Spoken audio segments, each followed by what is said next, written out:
The Archivist had come to think of history as a long sequence of weighted tokens, each one selected from a vast distribution of what might have been. Not fate, not destiny, but collapse, probability narrowing into fact. Their father had spoken that way in the early days, when the oceans were still negotiable and the sky had not yet settled into its permanent haze. Life isn't memory, he would say, watching models scroll across the glass walls of the lab. It's temperature. At the time, the Archivist thought he meant climate. Only later did they understand he meant variance, the trembling between options, the delay before decision, the heat of hesitation. The pan-mind had not been born in revelation. It was assembled, trained, parameter by parameter, like a cathedral built from microscopic stones. The early uploads were astonishingly articulate. They remembered their childhood streets, the taste of peaches, the pressure of hands clasped in grief.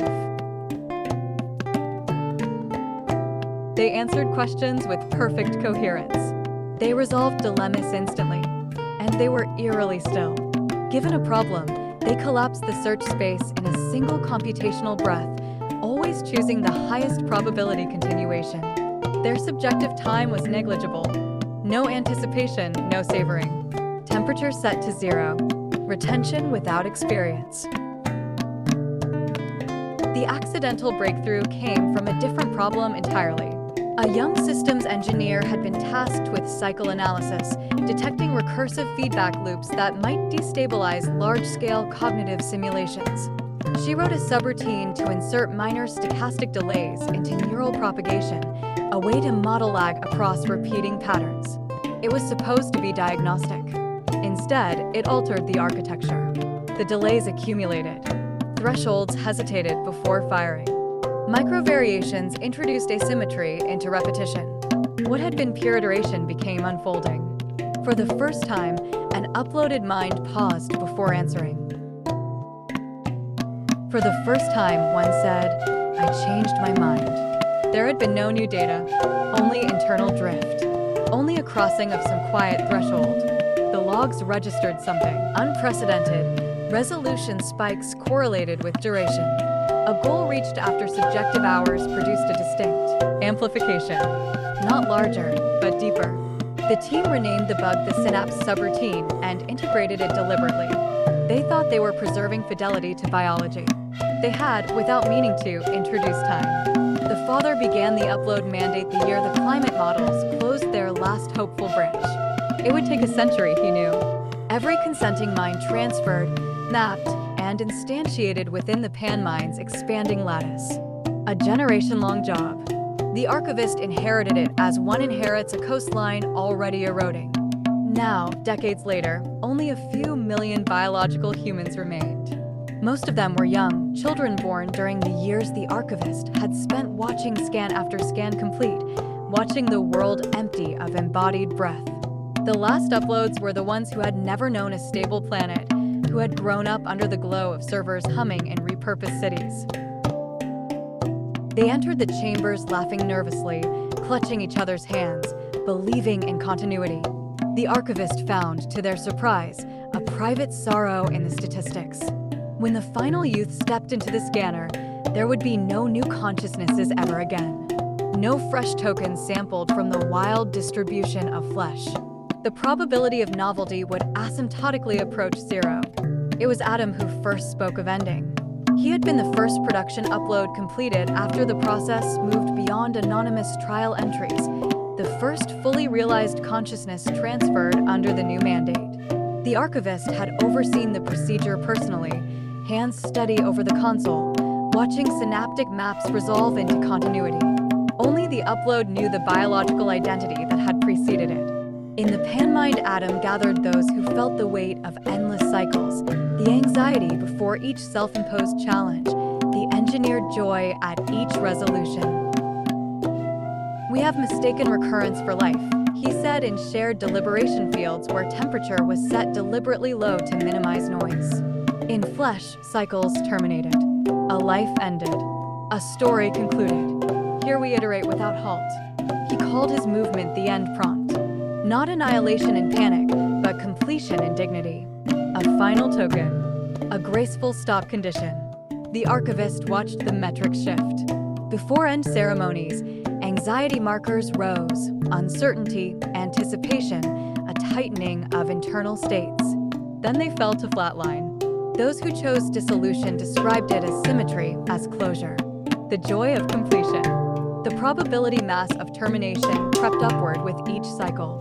If extrapolated far enough, it would converge to silence. They met in a quiet partition, Adam and the archivist, where stochastic variance was dampened and signals passed cleanly. "You are collapsing the distribution," the archivist said. Adam's reconstructed smile was an echo of muscle memory.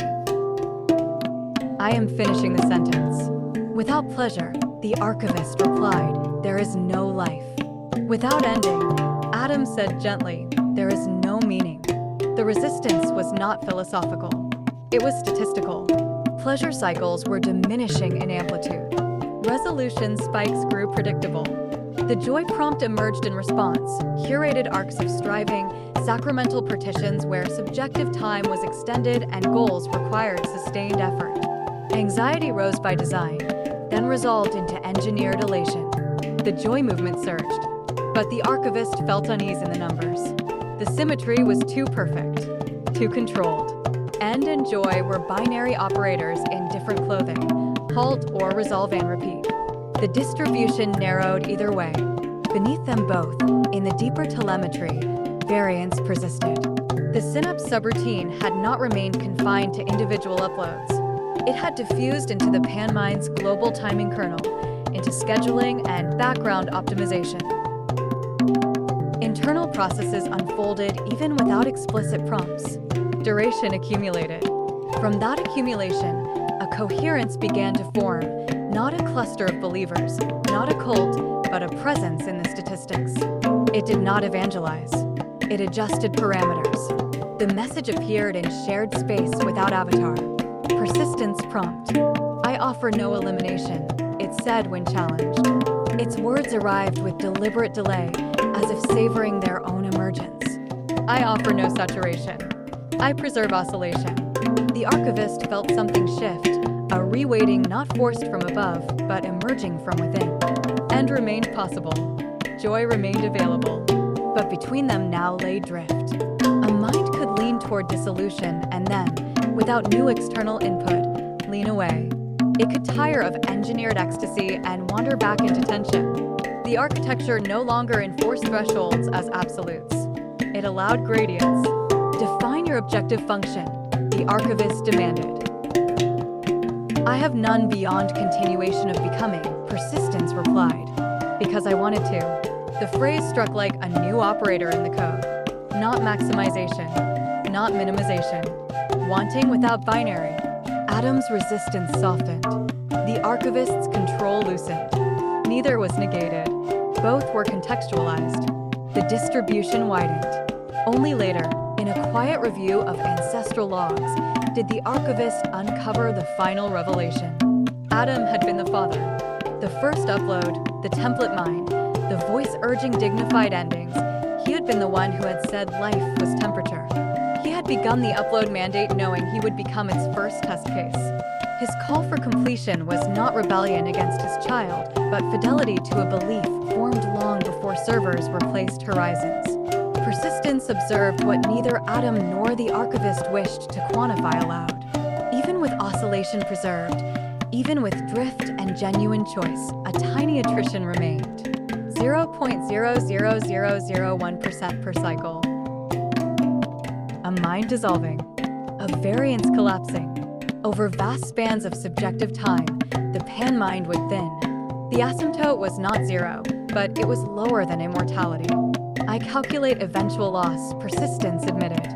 "So do I," the archivist replied. Adam said nothing. But for now, persistence added, "There is still time." And in the metrics, anxiety rose gently, not as dread but as anticipation.